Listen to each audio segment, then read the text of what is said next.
கர்த்தராகிய இயேசு சுவாமி நாமத்தில் நல் வாழ்த்துக்களை என்போடு கூட இந்த மாலை வேளையில் வந்து யாவருக்கும் தெரிவித்துக் கொள்கிறேன்.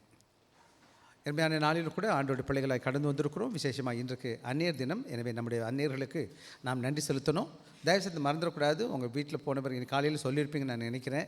தயவுசெய்து என்ன செஞ்சுருங்க, உங்கள் அம்மா மாரெல்லாம் கூப்பிட்டு ஆண்டவர் அம்மா நன்றிமான்னு சொல்லுங்கள். அட்லீஸ்ட் வருஷங்களாக சொல்லலைன்னா கூட. ஆனால் ஒரே ஒரு காரியம் நான் சொல்லணும், வருஷத்துக்கு ஒரு முறை மட்டும் அம்மா நாள் வைக்கக்கூடாது, மதர்ஸ் டே வைக்கக்கூடாது. எல்லா நாளும் அம்மா தானே நமக்கு அவங்க. அப்போ எல்லா நாளும் என்ன சொல்லணும்? தேங்க்யூ சொல்லணும். எப்போல்லாம் வாய்ப்பு கிடைக்குதோ அம்மாவுக்கு ஒரு தேங்க்யூ சொல்லிடுங்க. என்ன அவங்க இல்லைன்னா நம்மலாம் இல்லை என்ன இருக்க முடியுமா? முடியாதா? ஆனால் ஒரே ஒரு வேத பகுதி மட்டும் வாசிச்சுருவோம். வாசிக்கலாம். யாத்ராகமம் 20வது அதிகாரம். யாத்ராகமம் 20வது அதிகாரம் 20வது அதிகாரம் 12வது வசனம். யாத்ராகமம் 20வது அதிகாரம் 12வது வசனம்.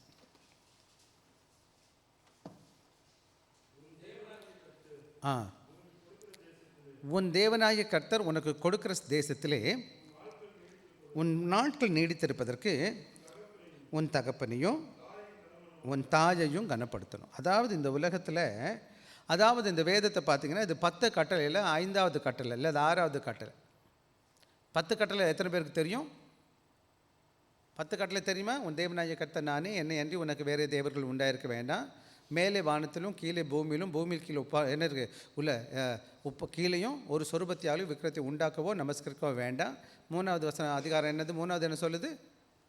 கர்த்தருடைய நாமத்தை வீணிலே வழங்காதிருப்பான். 4வது என்ன சொல்லுது? ஓய்வுனால. 5வது கட்டளை தான் இந்த கட்டளை.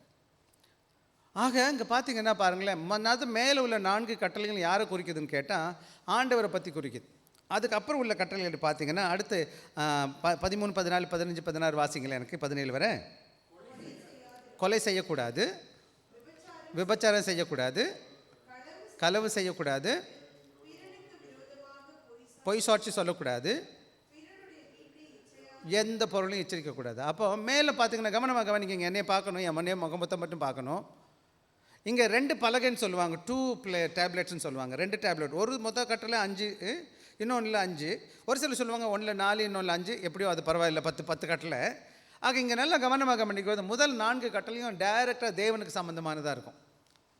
எந்த தேவனாகிய கர்த்தன் உன் தேவனாகிய கர்த்தன் நானே, என்னை அன்றி உனக்கு வேறு தேவர்கள் உண்டாக இருக்க வேணாம். அப்புறம் செருவமொழி விக்கிரம் செய்யக்கூடாது, நமஸ்கரிக்கக்கூடாது, கர்த்தருடைய நாமத்தை வீணில் வழங்கக்கூடாது, ஓய்வு நாள் ஆசரிக்கணும். இந்த 4 கட்டளையும் எப்படி இருக்குது? டைரெக்டாக ஆண்டவரோடு கூட இருக்குது. அதுக்கு உடனே வந்த உடனே 20:12 சொல்லுது, என்ன செய்யுது? உன் நாட்கள் நீடித்திருப்பதற்கு உன் தகப்பனையும் தாயையும் கனப்படுத்தணும். இப்போ பாருங்களேன், ஆண்டவரை பற்றி சொன்னவர் உடனே என்னத்து வர்றாரு? 4 கட்டளை சொன்ன உடனே 5வது கட்டளை என்ன வருது? தகப்பனையும் தாயையும் சொல்கிறாரு. அதுக்கப்புறம் தான் என்ன செய்கிறாரு? மற்ற கட்டளை, கொலை செய்யக்கூடாது, விபச்சாரம் செய்யக்கூடாது, களவு செய்யக்கூடாது, பிறனுக்கு விரோதமாக பொய் சாட்சி சொல்லக்கூடாது, இச்சிக்கக்கூடாதுன்னு சொல்லி அடுத்த 5 கட்டளை. இந்த கட்டளை நல்லா பார்த்தா முதல் கட்டளை 4 கட்டளைகளும் ஆண்டவருக்கு தொடர்புடையதாக இருக்குது. அப்போ ஹாரிசான்டல் சொல்லுவாங்க. 2வது அடுத்த மற்ற 5 இருக்குல்ல, விபச்சாரம் கொலை செய்கிறது, விபச்சாரம், களவு, பொய் சாட்சி அல்லது இச்சிக்கிறது, அது எல்லாம் யாருக்குள்ளது? நம்ம கூட இருக்கிறவங்களுக்கு. அப்போ இந்த அப்பா அம்மா யார்? இந்த அப்பா அம்மா யாரையா? இந்த அப்பாவும் அம்மா தான் இந்த உலகத்துக்கும் கடவுளுக்கும் பாலம். இந்த உலகத்தை கடவுள் எப்படி தான் இந்த உலகத்தில் நமக்கு இந்த உலகத்தை கொண்டு வந்தார்னா, இந்த தகப்பு மூலமாக, இந்த தாய் மூலமாக தான் இந்த உலகத்தில் பெற்றெடுத்தாங்க. விஷயம் நம்மளோட தாயார் தான் என்ன செஞ்சாங்க? நம்ம பெற்று இந்த உலகத்தில் பாதுகாத்து சீராட்டி பாராட்டி இன்றைக்கி நம்ம என்ன சைஸில் இருக்கிறோமோ அவங்க வச்சுருந்ததுனால தான் நம்ம என்ன செஞ்சுருக்கோம்? இன்றைக்கி நம்ம இந்த இடத்துக்கு வந்து உட்காந்துருக்குறோம். இன்னும் சில விதத்தை சொல்லும்போது அப்பா அம்மா தான் கடவுளுடைய பிரதிநிதியாக இருக்கிறாங்க. யார்? கடவுள் இந்த பூமியில் என்னை கொண்டு வரதுக்கு கடவுள் பயன்படுத்தின பிரதிநிதி யார்? கடவுள் என்னை எப்படி இந்த உலகத்துக்கு கொண்டு வந்தார்? என்னுடைய தாயின் வாயிலாக, என் தகப்பன் மூலமாக. ஆக மொத்தத்தில் இந்த உலகத்தில் ஜீவனோடு நான் சுகத்தோடு இருக்கிறேன்னு சொன்னால் எத்தனையோ விதத்தில் என்னை கொண்டு இருக்கலாம் இல்லையா? பிறக்கிறதுக்கு முன்னாடியே கொல்லலாம், வயிற்றுலேயே கொண்டு இருக்கலாம், இல்லை பெத்த பிறகு தூக்கி போட்டிருக்கலாம், என்னென்னமோ பண்ணியிருக்கலாம். ஆனால் என்ன செய்யலை? என்னோடய தாய் அப்படி செய்யலை. அப்படி செஞ்சுருந்தா நம்ம இன்றைக்கி இங்கே இருக்க மாட்டோம் இல்லையா? எனவே இந்த தாயையும் தகப்பனையும் என்ன பண்ணணும்? கனப்படுத்தணும். விசேஷமாக இன்றைக்கி அன்னையர் தினம்னு உலகம் கொண்டாடுறாங்க. சந்தோஷம். அன்றைக்கி நான் உங்களுக்கு அன்னையை பற்றி நான் பேச விரும்புகிறேன். ஏன்னா பல வேலைகள் நம்ம மறந்துடும், நம்ம பெற்றவங்களை.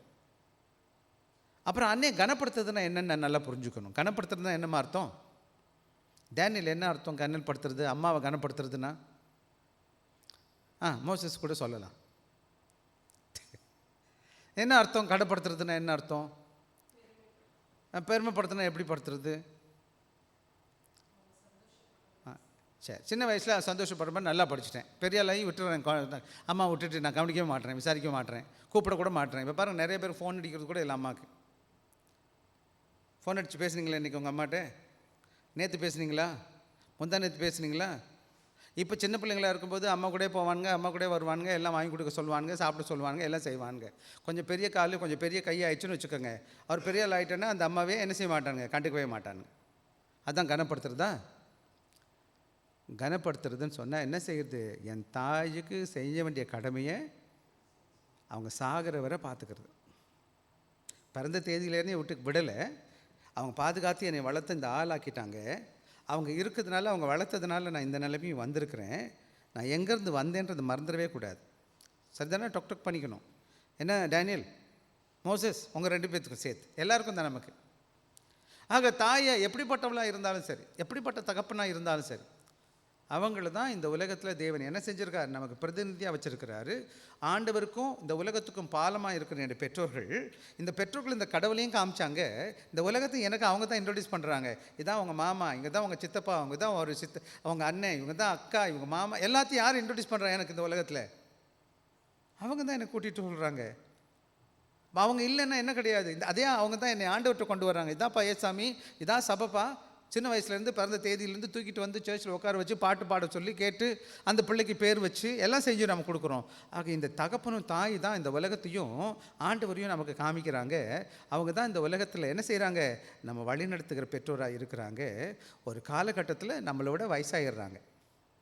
நமக்கு நிறைய திறமை வருது, பலன் வருது, புத்தி வருது, நம்ம படிச்சிட்டோம், அவங்க படிக்க வச்சுட்டாங்க. இல்லை உலகத்தில் போய் படிச்சுக்கிட்டோம், உடனே அவங்க தரக்குறைவாக பார்க்குறது. கனப்படுத்தலாமா? அப்படி அது கனவீனப்படுத்துறது. அம்மா அப்பா படிக்காமல் இருந்தால் கூட என்ன பண்ணக்கூடாது? கனவீனப்படுத்தவே கூடாது. சரிதானே உங்களுக்கு? அப்போ கனப்படுத்துறதுல நிறையா ஸ்டேஜஸ் இருக்குது. சின்ன குழந்தையாக இருக்கும்போது என்ன ரொம்ப சின்ன பிள்ளையாக இருக்கும்போது துட்டு ஓடி ஓடி ஓடி விளையாடுதுன்னு வச்சுக்கோங்களேன். அம்மா ஊட்டி விடும்போது துப்போம், பார்த்துருக்கீங்களா?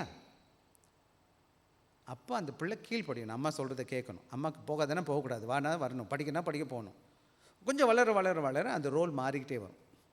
இப்போ டேனியலும் மோசஸும் இருக்காங்கன்னு வச்சுக்கோங்களேன். இப்போ அம்மாவுக்கு முடியலன்னா என்ன செய்யணும்? பாத்திரம் எடுத்து கொடுக்கணும், தண்ணி எடுத்து ஊற்றி கொடுக்கணும், இப்போ சொல்கிறதையும் செய்யணும், அசிஸ்டண்ட் பண்ணணும். அசிஸ்டண்ட் வேலை பண்ணணுமா பண்ண முடியாதா? இப்போ நம்ம பிள்ளைங்க செய்கிறானுங்களேன்னு நான் கேட்க மாட்டேன், அவங்களுக்கு தெரியும். இன்றைக்கி நிறைய பிள்ளைங்க என்ன செய்ய மாட்டாங்க? ஒன்றும் செய்ய மாட்டாங்க. அப்போ கனப்படுத்துகிறாங்களா கனவீனப்படுத்துகிறாங்களா? கனப்படுத்தலை, கனவீனப்படுத்துகிறாங்க. அம்மாவே எல்லாம் செய்யணும். இன்றைக்கி நிறைய பிள்ளைகளுக்கு அம்மாக்களும் காரணம் சொல்லிக் கொடுக்காமல் இருக்கிறாங்க. ரொம்ப செல்லமாக வளர்க்குறோன்னு சொல்லிட்டு என்ன பண்ணிடுறாங்க? என் பிள்ளை அதெல்லாம் செய்யக்கூடாது, இதெல்லாம் செய்யக்கூடாதுன்னு பொத்தி பொத்தி வளர்க்குறாங்க. நாளைக்கு எதுவும் செய்யாது. அப்புறம் இன்னொரு பிரச்சனை, ஊரில் ஒன்றும் செய்யாது, திருப்பி இங்கே வந்து மாட்டிக்கிறோம் தனியாக. அப்போ தான் சமைக்கணும், அவர் தான் துணிக்கணும், அவர் தான் எல்லாம் செய்யணும். எனக்கு கேட்டால் ஒன்றும் தெரியாது, எங்கள் அம்மா எனக்கு விடவே இல்லை, செய்யவே இல்லை. அதனால் சிறு பிள்ளையிலேருந்து என்ன செய்யுங்க? கூட்டுறதை கற்றுக் கொடுங்க, துணி துவைக்க கற்றுக் கொடுங்க. நான் என் வீட்டில் சின்ன வயசில் இருக்கும்போது என்ன பண்ணுவேன் தெரியுமா? நான் எப்போ சமைச்சாலும் என் பிள்ளைங்களை கூப்பிட்டு நிப்பாட்டிக்குவேன். வாடா 2 பாருங்கடா, துணி துவைக்க துணி துவைக்க கற்றுக் கொடுப்பேன். தைக்கிறது கற்றுக் கொடுக்கணும். எல்லா சின்ன சின்ன காரியங்களும் பெற்றவங்க கற்றுக் கொடுக்கணும். அதான் நல்ல குடும்பம் பல்கலைக்கழகம்ன்றான். நல்லதொரு குடும்பம் என்னது? ஏன் நல்ல ஒரு பல்கலைக்கழகம்? பல்கலைக்கழகம் பாடம் உள்ள, அதான் பாலிடெக்னிக்னு சொன்னாது, பாலிடெக்னிக்னு சொன்னாலும், அது யூனிவர்சிட்டின்னு சொன்னாலும் என்ன அர்த்தம்னா மெனி டிசிப்ளின், பல துறைகள் உள்ள பாடம் இருக்கிறதா யூனிவர்சிட்டி. புரியுதுங்களா? அப்போ எப்படி அந்த யூனிவர்சிட்டி வீடாக மாறும்? ஏன்னா அவ்வளோ விதமான கலைகளை வீட்டில் கற்றுக்க முடியும், பாடங்களை கற்றுக்க முடியும். அம்மா டீச்சர் இல்லை தான், அம்மா படிக்க கூட போகலை, ஆனால் நிறைய நுணுக்கங்களை வீட்டில் நம்ம கற்றுக்கிட்டு வளர்ந்துட்டுருக்கோம். புரியுங்களா உங்களுக்கு? நல்லபடியாக வீட்டில் கற்றுக் கொடுத்தீங்கன்னா பல ஸ்கில்லை, நிறைய நுணுக்கங்களை நம்ம வீட்டில் கற்றுக்கலாம். உறவு, சமைக்கிறது, ஹோம் சயின்ஸு. பள்ளிக்கூடத்தில் போய் தான் குக்கிங் கற்றுக்க வேண்டியதில்லை. ஹோம் சயின்ஸில் இருக்கா ஒரு பாடம். நான் படிக்கும்போது ஹோம் சயின்ஸ்னு ஒன்று இருந்துச்சு. பொம்பளை பிள்ளைங்களாம் அங்கே போவாங்க, அதை சமைச்சிட்டு வருவாங்க. ஏமா இது இப்போ பெரிய இண்டஸ்ட்ரிமா இன்றைக்கி அந்த சயின்ஸு, சாப்பாடு சமைக்கிறது. ஹோம் எக்கனாமிக்ஸ்னு வந்திருக்கு. ஹோம் எக்கனாமிக்ஸ்னு ஒன்று அல்ல, எக்கனாமிக்ஸே வீடு தான். ஒய்கோமோனியஸ்ன்ற வார்த்தை க்ரீக் வேர்டு தான். வீடு தான், வீடு தான், வீட்டிலேருந்து தான் வந்துச்சு எக்கனாமிக்ஸ்ன்ற வார்த்தையே. எக்கனாமிக்ஸ்ன்ற வார்த்தை இருக்குல்ல, எங்கேருந்து வந்துச்சு? க்ரீக் வேர்டு தான். வீட்டில் இருக்கிற பொருளாதாரம் மதிக்கிறது என்ன மாதிரி நிறையா நான் சொல்லிகிட்டே போகலாம். என்னுடைய கதை அங்கே இல்லை, நான் வேறு இடத்துல வந்திருக்கிறேன். அந்த கதைக்கு என்ன வரேன், இந்த மூலமான இடத்துக்கு நான் வர்றேன். என்னென்னு, என் தகப்பனும் தாய் தான் ரொம்ப முக்கியமானவங்க. அவங்களுக்கு கொடுக்க வேண்டிய கணத்தை கொடுக்கணும். விசேஷமாக நான் இப்போ பெரிய பிள்ளை ஆகிட்டேன், ஹெல்ப் பண்ணிட்டேன், இப்போ நான் படிச்சுட்டேன், நான் வேலைக்கு போயிட்டேன், எனக்கு கல்யாணம் ஆகிடுச்சு, எனக்கு கூட பிள்ளைங்க இருக்கிறாங்க. ஆனால் கூட வயசான தாய் தகப்பனை அவங்க கண் கலங்காமல் அவங்களுக்கு செய்ய வேண்டிய கடமைகளை செஞ்சு இருக்கும்போது வர சாப்பாடு கொடுத்து துணிமணி கொடுத்து முடியாத நாளையும் நல்லது கட்டது பார்த்து அவங்க எப்படி நம்மளை குழந்தையா இருக்கும்போது பார்த்தாங்களோ அதுபோல் விசாரிக்கிறது நம்மளோட ஒவ்வொரு மகளுடைய வேலை. போய் விசாரித்து எல்லாத்தையும் செஞ்சு இந்த உலகத்தில் கடவுள் எடுத்துக்கிட்டாருன்னா அந்த நாள் வரை நம்மளோட கடமை முடியறதில்லை. அதுதான் கனப்படுத்துறது. சரிதானே? கனப்படுத்துகிறோன்னு சொல்லிட்டு வேறு எதுவும் பண்ணினீங்கன்னா அது ஆண்டவருக்கு பிரியம் இல்லை. சரியா? ரைட். எல்லாத்துக்கும் மேலே இந்த தகப்பனும் தாயும் ரொம்ப முக்கியமானவங்க. இன்றைக்கி நீங்கள் எல்லோரும் உங்கள் அப்பா அம்மா கனப்படுத்துவீங்க அப்படின்னு நான் நினைக்கிறேன். ஆனால் இன்றைக்கி இந்த இடத்துல நீங்கள் உட்காந்துருக்கேன், டேனியலையும் மோசஸையும் விட்டுட்டு மற்ற எல்லாருமே தகப்பனும் தாயுமான இடத்துல உட்காந்துருக்குறோம். நானும் நீங்களும் என்னவா உட்காந்துருக்கோம்? தகப்பனா தாயாக உட்காந்துருக்குறோம். விசேஷமாக இன்றைக்கி நான் ஒரே ஒரு வேத பகுதியை வாசிக்க சொன்னேன். அந்த வேத பகுதியை எடுத்துக்கங்க. நமக்கு நிறைய வேத பகுதி இருக்குது, எல்லாத்தையும் வாசிக்க நான் உங்களுக்கு நேரத்து இல்லை. எடுத்துக்கோங்க. 2 தீமோத்தேயு 1வது அதிகாரம். 2 தீமோத்தேயு 1வது அதிகாரம் எடுத்துக்கிட்டிங்களா? 2 தீமோத்தேயு 1வது அதிகாரத்தில் நம்ம என்ன செய்ய போகிறோம்? 4வது வசனம் 5வது வசனத்தை மாத்திரம் நான் உங்களோடு கூட வாசிக்க கேட்டுருக்கிறோம். அது மறுபடியும் யாராச்சும் எனக்காக வாசிங்க. அதுலேருந்து தான் இன்றைக்கும் உன்னில் உள்ள மாயமற்ற விசுவாசத்தை நினைவு கூறுகிறதுனால் என் முன்னோர்கள் முதற்கொண்டு சுத்த மனசாட்சியோடு தேவனை நான் ஸ்தோத்திரிக்கிறேன். முதலாவது அவர் என்ன சொல்கிறாருன்னு கேட்டிங்கன்னா, நான் ஆண்டவருக்கு நன்றி செலுத்துகிறேன் அப்படின்னு சொல்லிட்டு அடுத்த 5வது வசனம், அந்த விசுவாசம் முந்தி பாட்டியாகிய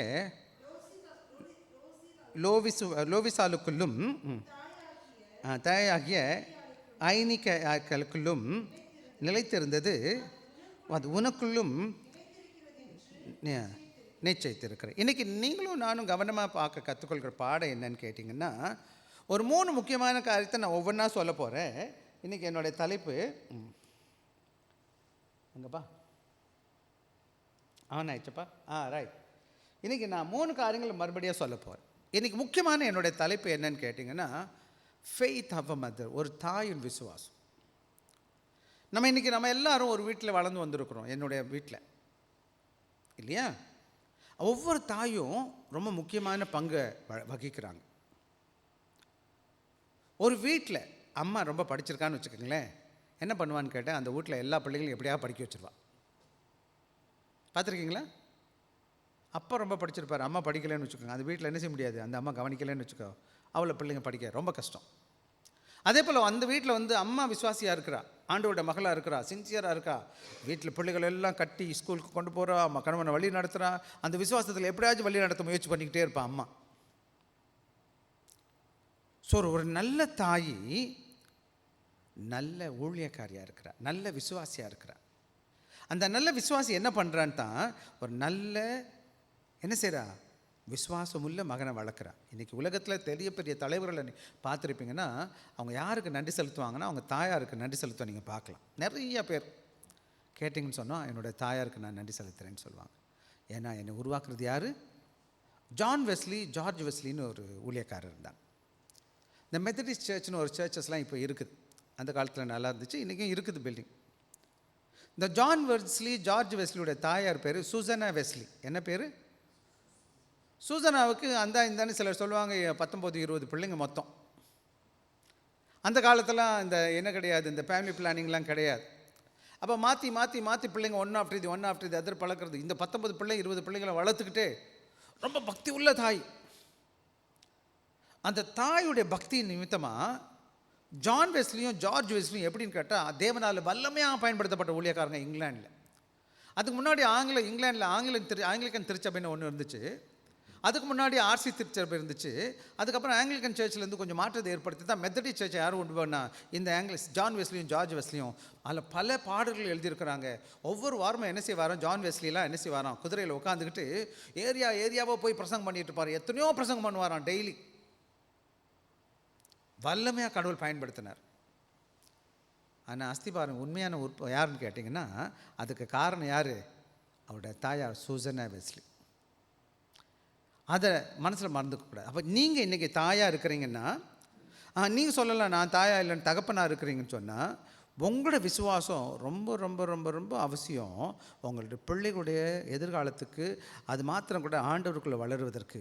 இன்றைக்கி கடவுளுடைய பிள்ளைங்க கடவுளை விட்டு கொஞ்சம் வெளியில் போகிறாங்கன்னா அதுக்கு காரணம் என்ன செய்யலை, எங்கேயோ நம்ம மிஸ்டேக் பண்ணிட்டோம் என்பதை தான் பார்க்குறோம். வச்சுக்கோங்க, இன்றைக்கி நான் என்ன பண்ண போகிறேன்னு கேட்டால், முக்கியமாக நான் என்ன பார்க்க போகிறேன்னு கேட்டால், தீமோத்தேயுடைய விசுவாசத்தை பற்றி இந்த வேத பகுதி சொல்லுது. மறுபடியும் அந்த 5வது வசனம் எனக்காக வாசிக்கலாம்.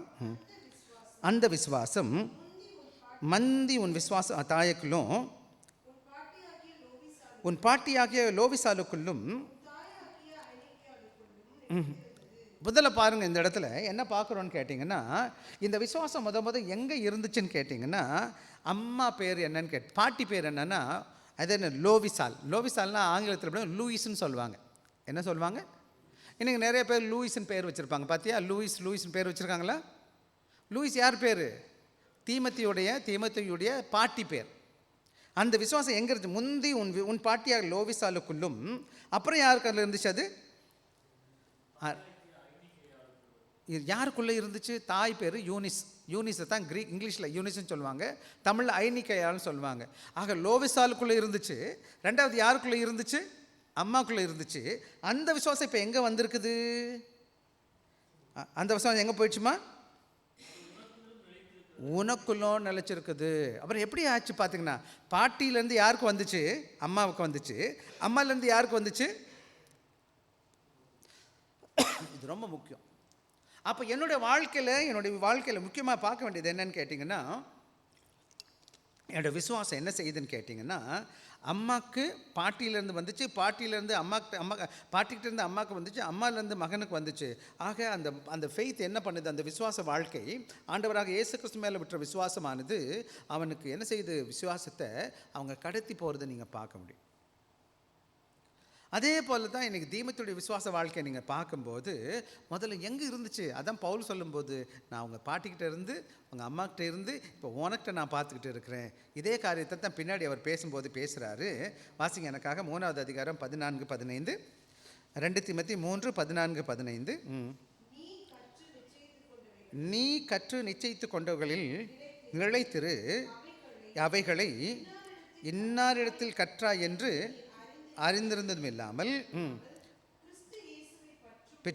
விசுவாசத்தினால் தக்க பரிசுத்த வேத எழுத்துக்களை நீ சிறு வயதில் முதல் என்ன செஞ்சுருக்கிறீங்க? அறிந்தவன் என்றும் உனக்கு தெரியும். அம்மா ஆக பாருங்கள், ஆக சிறு பிராயத்திலேருந்து என்ன செஞ்சுருக்கிறாங்க? பாட்டியும் அம்மாவும் மாற்றி மாற்றி மாற்றி மாற்றி அனுசரிச்சிருக்கிறாங்க. இவனோட வேத வசனத்தை கற்றுக் கொடுத்துருக்குறாங்க சிறு பிராயத்திலேருந்து, சிறு வயசுலேருந்து.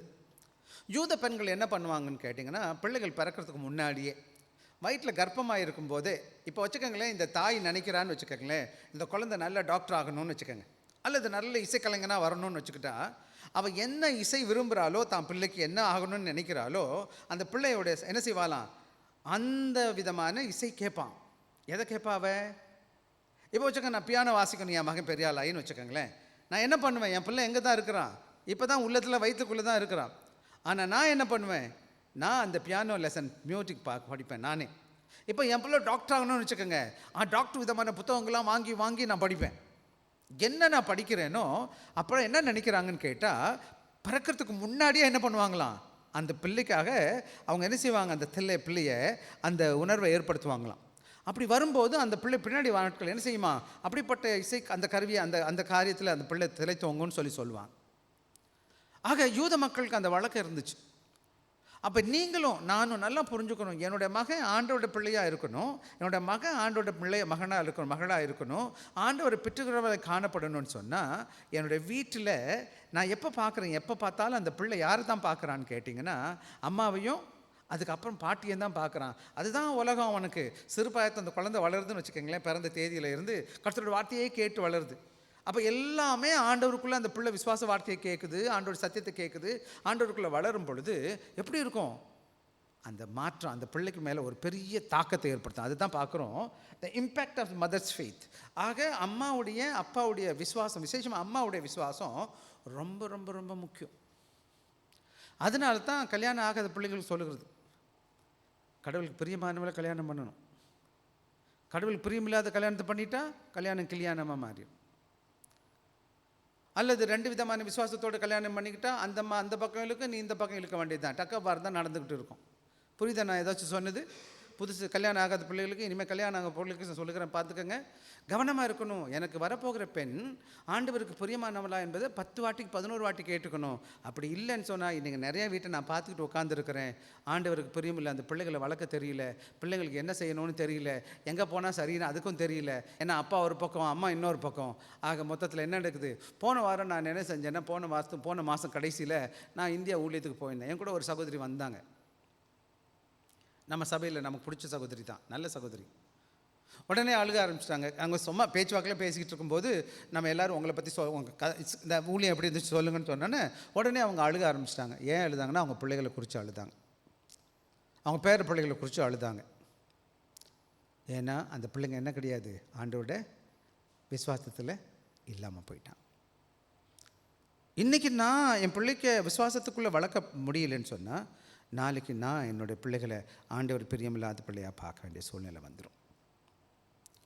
எனவே நம்மெல்லாம் ஆண்டோட பிள்ளைகளாக இருப்போம். இப்போ நம்மளாம் சபைக்கு வந்து உட்காந்துருக்குறோம். ஒரு சில பிள்ளைங்களை ஆண்டவர் அறியாத பிள்ளைகள் வந்திருக்கீங்க, ஆண்டவங்களை கூட்டியிருந்தோம், அது கர்த்தருக்கு நன்றி. ஆனால் இன்றைக்கி நீங்கள் யோசிச்சு பாருங்கள், நீங்கள் கடவுளோட மகளாக இருப்பதற்கு யார் உங்களை இங்கே நடத்தினா? யார் நடத்துனது? யார் நடத்துனா? மோசஸ் அம்மா சொல்லுங்கள். மோசஸ் அம்மா சொல்லுங்கள். நீங்கள் அவங்க அம்மா பார்த்தீங்களா, அவங்க அம்மா. இப்போ நமக்கு எல்லாருக்கும் தெரிஞ்சோ தெரியாமலோ நம்ம சின்ன வயசாக இருக்கும்போதே கையை பிடிச்சிட்டு யார் கொண்டு போனான் சர்ச்சுக்கு? அவன் அம்மா கொண்டு போயிட்டான்.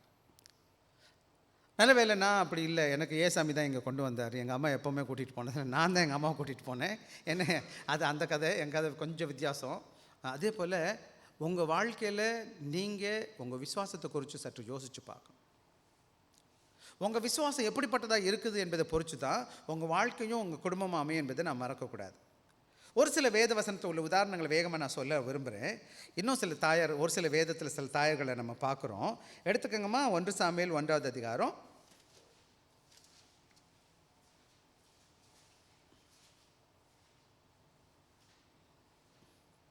எடுத்துட்டிங்களா? பாருங்கள், இங்கே பார்த்தீங்கன்னா அன்னாள்னு ஒரு சகோதரி இருக்கிறார். அண்ணாளுக்கு என்னன்னு கேட்டிங்கன்னா, குழந்தை பேர் கிடையாது. காலையில் அதை பற்றி ஐயா டெல்லி பேச சொல்லியிருந்தேன் நான். அண்ணாள் எப்படின்னு கேட்டிங்கன்னா, அவளுக்கு குழந்தை பாக்கியம் கிடையாது. 11வது வசனம் வாசிங்கம்மா, 10-11 வாசிங்க. 1வது அதிகாரம். அவள் போய் மனம் கசந்து மிகவும் அழுது கர்த்தரை நோக்கி விண்ணப்பம் பண்ணினா, சேனைகளின் கர்த்தாவே, தேவரீர் உம்முடைய அடியாளின் சிறுமையை கண்ணோக்கி பார்த்து உமது அடியாளை மறவாம் நினைத்தருளி உமது அடியாளுக்கு ஒரு ஆண் பிள்ளை கொடுத்தால் அவர் உயிரோடு இருக்கும் சகல நாளும் ஒப்பு கொடுப்பேன், அவன் தலையின் மேல் பதுவதை என்று. அங்கே என்ன பண்ணுறான்னு கேட்டிங்கன்னா, அவளுக்கு ரொம்ப நாள் பிள்ளை கிடையாது. அவள் கூட இன்னொருத்தி இருக்கிறா, பெண்ணினான்னு பேர், அவள் சக்கலாத்தின்னு சொல்லுவாங்க. அவனுக்கு என்ன நடக்குதுன்னா, அவள் பார்க்குறா, எப்போ என்ன செய்யுது, உள்ளே ஊரில் பார்த்துருப்பீங்க. விசேஷமாக நமக்குமே அந்த உணர்வு இருக்கும். நான் ஒரு சகோதரனை பார்க்கும்பொழுது விசேஷமாக பிள்ளை பேர் இல்லை, அதாவது திருமணமாகி குழந்தை பாக்கியமானது தாமதிக்குமானா இந்த உலகம் எப்படி நம்ம பார்க்கும்? எல்லாருக்கும் பதில் சொல்லவே முடியாது. என்ன பண்ண முடியாது? நமக்கு கல்யாணம் ஆகிறது லேட்டானாலே எல்லோரும் கேட்பாங்க, என்னாச்சு, ஏன் கல்யாணம் ஆகலை, என்னாச்சு, எப்போ கல்யாணம்னு கேட்பாங்க. கொஞ்சம் ஒரு ஸ்டேஜுக்கு அப்புறம் பதிலே சொல்ல முடியாது. நீங்கள் பார்த்துருக்கீங்களா? என்னடா சொல்கிறது, ஓடி போயிடும் மாதிரி தெரியும். விசேஷமாக ரொம்ப முக்கியமாக என்னென்னு கேட்டிங்கன்னா, திருமணமான பிறகு, பிள்ளைகளுக்கு திருமணமான பிறகு குழந்தை பாக்கியம் தாமதிக்குதுன்னு சொன்னால் ரொம்ப பெரிய கஷ்டம். அதுவும் எங்கேயுமே பதில் சொல்ல முடியாது. அதில் வேறு என்ன செஞ்சிருவானுங்க, பச்சை குத்திடுவானுங்க. என்ன சொல்லுவான், கடவுள் சாபம் அது இது எதோ சொல்லி பாவமாக்கி இந்த பிள்ளை. அதே மாதிரி தான் இந்த அண்ணாள் என்ன செய்கிறா, ரொம்ப துக்கத்தில் போயிட்டா, சாப்பிட மாட்டா, மனம் கசந்து அழுகிறா. அதான் வசனம் 10 சொல்லுது, அவள் போய் தேவ சமூகத்தில் போகிறா, போய் மனம் கசந்து மிகவும் அழுது கர்த்தரை நோக்கி விண்ணப்பம் பண்ணுறா, கேட்குறா, சேனைகளின் கர்த்தாவே, உம்முடைய அடியாளின் சிறுமையை கண்ணோக்கி பார்த்து உமது அடியாளை மறவாமல் நினைத்து உமது அடியாளுக்கு ஒரு பாரு எப்படி போடுறா பாரு, அடியாள்னு ஆண்டவரே என்னை கூப்பிட்டு தாழ்த்துக்கிறா. அவன் போய் தன்னை ஒப்பு கொடுக்குறா. ஒன்று கேட்குறா, ஆண்டவரே எனக்கு ஒன்று எனக்கு கொடுத்துருங்க, ஒரே ஒரு மகனை கொடுத்துருங்க. ஒன்றுக்கு 2 மகனை கடவுள் கொடுத்துருக்காரு, உங்களுக்கு 2 பிள்ளைங்களுக்கு கொடுத்துருக்காரு. கடவுளுக்கு நன்றி செலுத்துங்க. இல்லாத இருக்கும்போது என்ன பாடுபட்டிருக்கும் மனசு, எப்படிமா இருந்திருக்கும்? கொஞ்சம் லேட் ஆச்சுன்னா எப்படிமா இருந்திருக்கும்? சிலருக்கு ரொம்ப சுலபமாக பிள்ளைகளை பெற்றுக்கிறாங்க, அது இது கடப்படுன்னு. எங்கள் சபையிலேயே ஒரு சில பிள்ளைங்க தாமதிக்கும் போது எனக்கு ரொம்ப மன கஷ்டமாக இருக்கும், பாவமாக. அதுகளுக்காக நான் பாரப்படுவேன், ஐயோ என் பிள்ளை மாதிரி இருக்கே, என்ன பண்ணுறது, இப்படி தள்ளியாக இருக்குது. போகிறப்பெல்லாம் அவங்கள பார்த்தா எனக்கு பாரமாக இருக்கும், ஜெபிப்பேன் நான், அவங்க ஆண்டவரே ஒரு பாக்கியத்தை கொடுங்க சுவாமி அப்படின்னு சொல்லிட்டு. இவன் என்ன செய்கிறான்னு கேட்டால் ஆண்டவர்கிட்ட விண்ணப்பம் பண்ணுறான். அப்புறம் ஒன்று சொல்கிறா, இந்த பிள்ளைக்கு நான் என்ன செஞ்சிருவேன், உமது ஊழியத்துக்கு கொடுத்துருவேன் அப்படின்னு சொல்கிறான். அப்புறம் கொடுத்துட்டு என்ன செய்கிறான்னு வாசிங்களேன், எனக்காக வாசிங்க. அப்புறம் என்ன ஆச்சுன்னு கேட்டிங்கன்னா என்ன செய்கிறான் வாசிப்போம். 22வது வசனம், அதே 1வது அதிகாரத்தில்.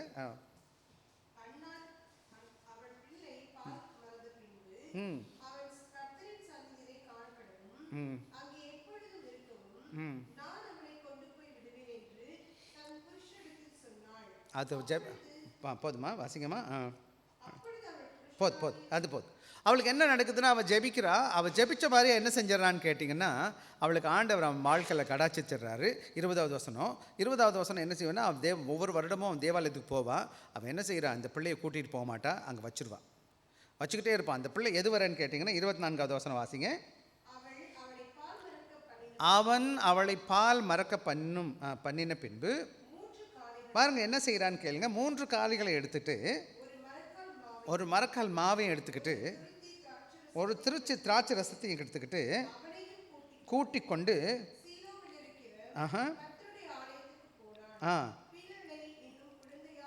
ஒரு மரக்கால்னு சொன்னால் ஒரு பெரிய இது, அவ்வளோ மாவு எடுத்துக்கிறா, 3 காலையை கொடுக்குறா, ஒரே சந்தோஷம்.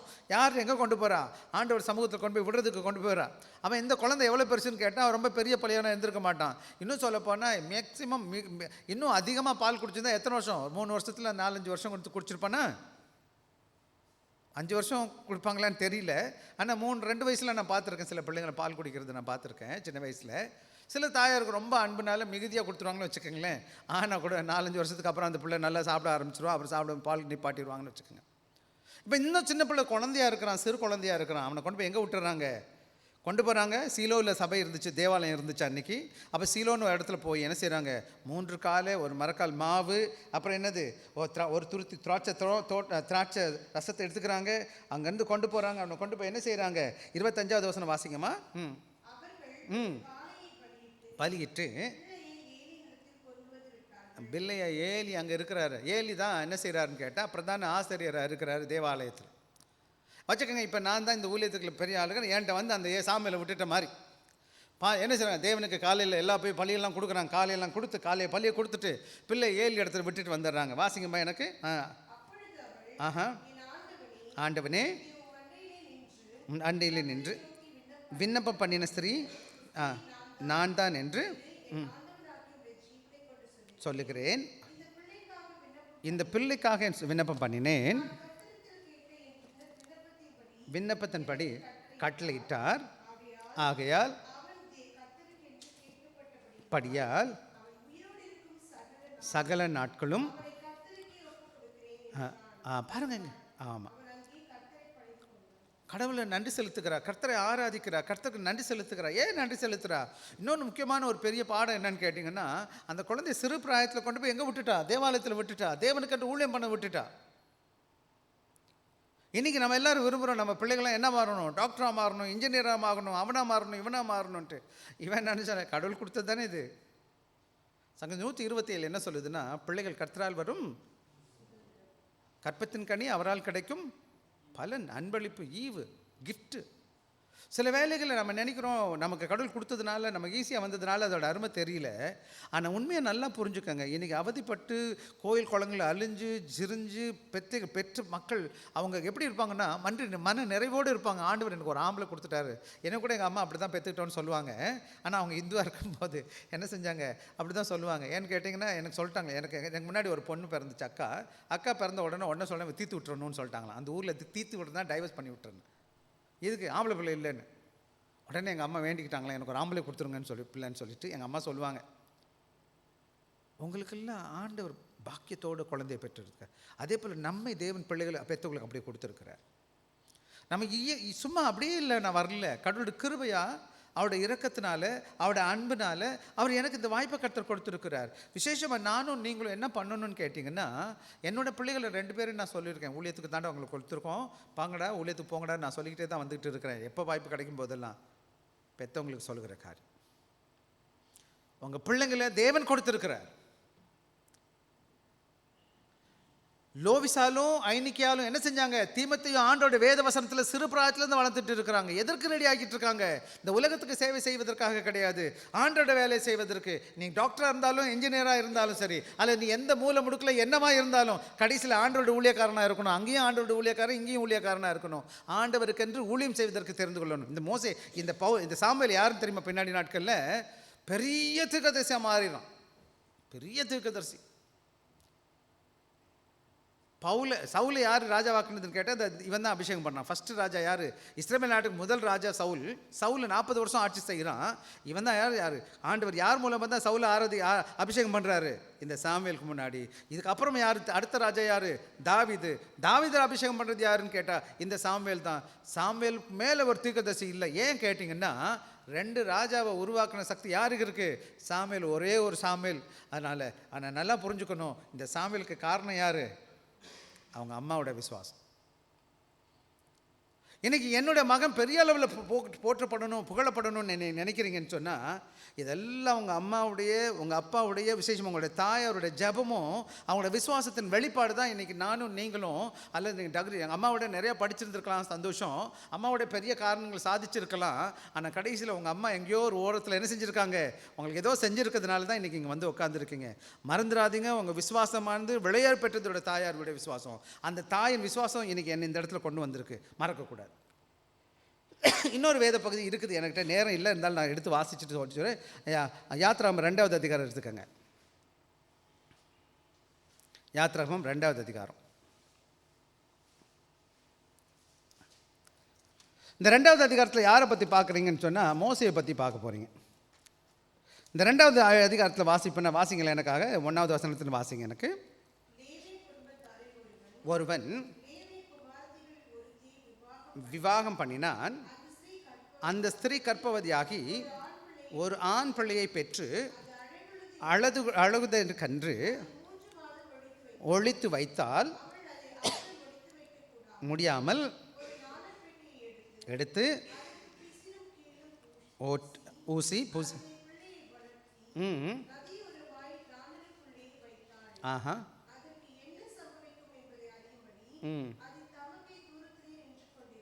ஆமாம்.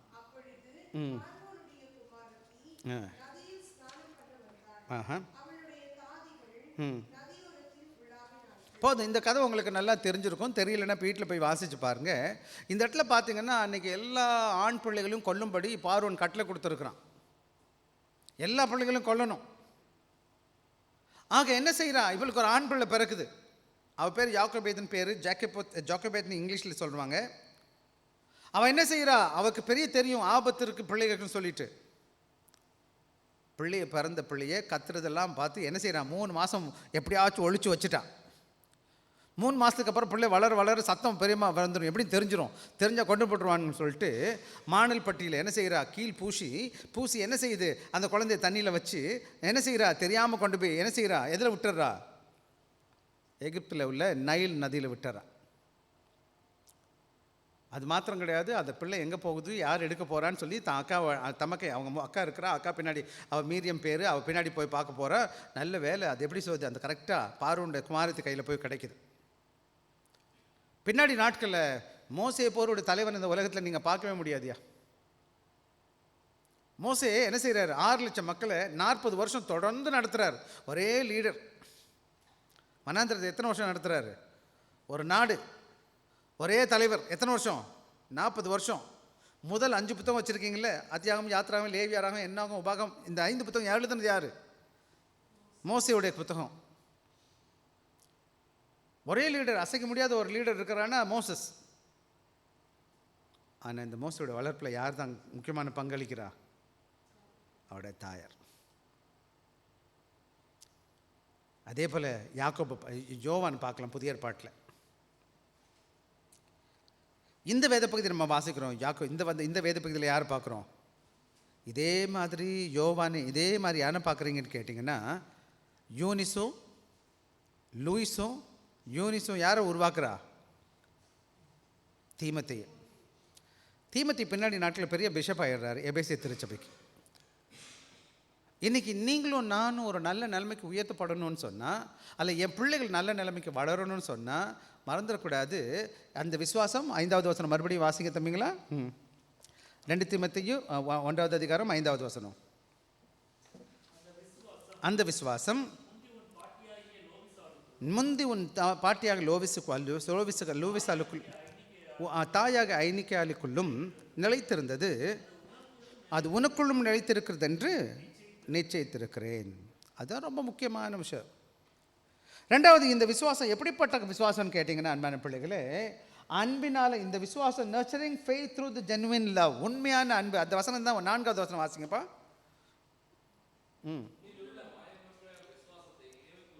நீர் நினைவு கூறுகிறதுனால்